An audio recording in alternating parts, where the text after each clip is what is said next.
Hozir O'zbekistonda o'yini sal qiyinroq o'tadi, chunki hamma nimani bizada bo'ladi, ko'p odam ko'rsatadi. O'ylaymanki, yaxshi o'tadi bugungi o'yin. Terma jamoa bosh murabbiy qanday ko'rsatmalar bergandi, aynan himoyachilarga? Akalar zo'r berasiz, savolim bor. Javob. Bunaqa narsa aytilmaydi aka. Bu savolga javob berishimiz lozim. Xo'p, keyingi savol. Bu yoqqa ham o'ting. Nishonlash qanday bo'ladi? 10-da. 10-da nishonlash qanday bo'ladi? Ko'ramiz. Barcha oldinda aytib qo'yish kerak emas. Hozir butun O'zbekiston ko'ryapti sizni. O'zbekistonlik muxlislarga, sizning muxlislaringizga fikrlaringiz. Salom deyman. Salom. Tabriklaymiz hammani. Ha. Bo'ldi. Bo'ldi. Ha? Hozir yig'lavoradi aka.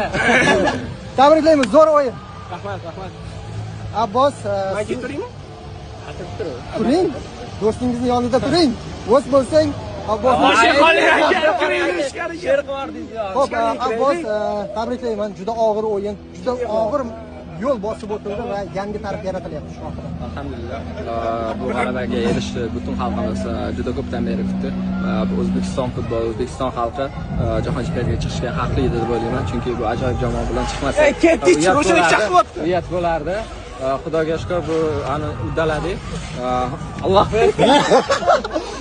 Ko'tarib olib ketdi qoldi.